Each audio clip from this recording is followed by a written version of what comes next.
गुरुदेव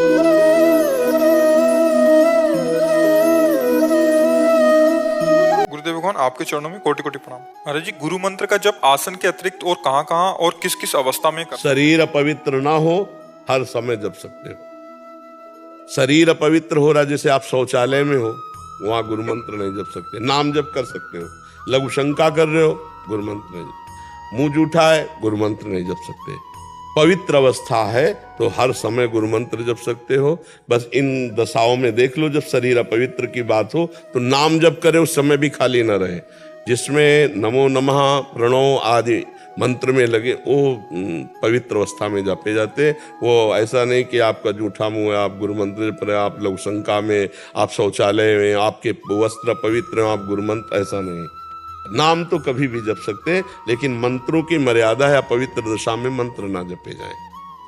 गुरुदेव भगवान, राधा नाम जप का उत्साह मन में बहुत तेजी से होता है, फिर भी नाम जप की निरंतरता नहीं बन पाती। नाम जप का क्रम टूट जाता है। मैं बहुत परेशान हूँ, क्या करूँ? देखो, परेशान होने की तो बात नहीं है। परेशान शब्द भक्ति में नहीं होता, भगवत में, अध्यात्म में परेशान नहीं है। ना स्वयं उद्विग्न होना है, ना किसी को उद्विग्न करना है। उकताया हुआ मन योग में नहीं लगता है। बहुत गंभीर और धैर्यता की 100 में कुछ परसेंट लगने लगा ना, जहां 100% हम संसार का चिंतन करते थे, अगर 10% हम भजन में लगा दिया तो 90% लग जाएगा। सोचो, अनंत जन्मों का संसारिक मन, अभी कुछ समय से हम उसे 10% लगा पाए तो हमने बहुत बड़ी विजय प्राप्त कर ली। 90% हम उस पर परेशान नहीं होना, उकताना नहीं है, धैर्य पूर्वक इस मार्ग में चला जाता है।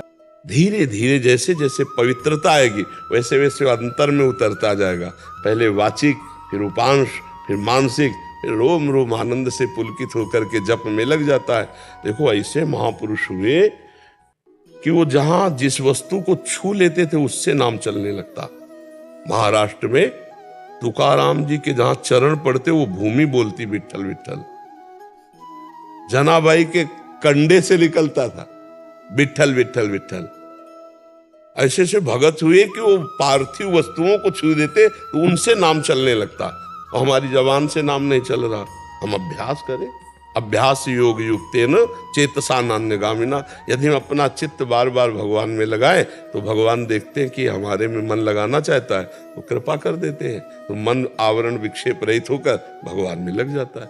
अध्यात्म में निराशा शब्द नहीं है, अध्यात्म में भय शब्द नहीं है, अध्यात्म में चिंता शोक शब्द नहीं। हम आनंद के मार्ग में चल रहे। अच्छा, अभी हमारे प्राण छूट जाए तो हमें भगवत प्राप्ति हो जाएगी। क्यों? क्योंकि हम प्रयास कर रहे हैं भगवान के नाम जपने का। हमारा चिंतन तो है कि मैं नाम जप करूं। भगवान बहुत करुणा में है, इतने मात्र से संबंध भगवान स्वीकार किए हुए हैं। वो कह रहे ममैवांश हो, तू मेरा अंश है। बस भगवान के हो कि भगवान के सुमिरन का हम प्रयास करें, इसी से हमें भगवान की कृपा की प्राप्ति हो जाएगी। और निराश तो होना ही नहीं। अगर कुछ परसेंट लग गया, दवा काम करने लगे, कुछ परसेंट तो विश्वास रखो, जड़ से रोग नष्ट हो जाएगा। और गोस्वामी जी कह रहे हैं कि जा सुनाम भव भेषज हरनि घोर त्रयशूल। तीनों तापों का नाश करने के लिए रामबाण औषधि भगवान का नाम है। पूरे हम जीवन की बात कहते हैं, शास्त्रों का सब स्वाध्याय, संतों का संग। जिसने नाम पकड़ लिया भव समुद्र से पार हो गया। इधर उधर मत भटको, भगवान का नाम ही समस्त पापों का नाश करके भगवत प्राप्ति कराने में समर्थ है। जो गुरु ने मंत्र नाम दिया है वो जपो। अगर गुरु नहीं मिले तो जो मन भावे सो भगवान का नाम जप करो, व्यर्थ नहीं जाएगा, वो भगवत प्राप्ति करा के रहेगा। नाम कभी व्यर्थ नहीं हो सकता। अविनाशी सच्चिदानंद भगवान का नाम, भगवान की प्राप्ति। जितने सिद्ध संत हुए सब जप से हुए हैं, भगवान के चिंतन से हुए हैं। चाहे प्रणव नाम जप करो तो भगवान का है, चाहे रामकृष्ण हरि जपो, राधा जपो, सब भगवान के नाम है।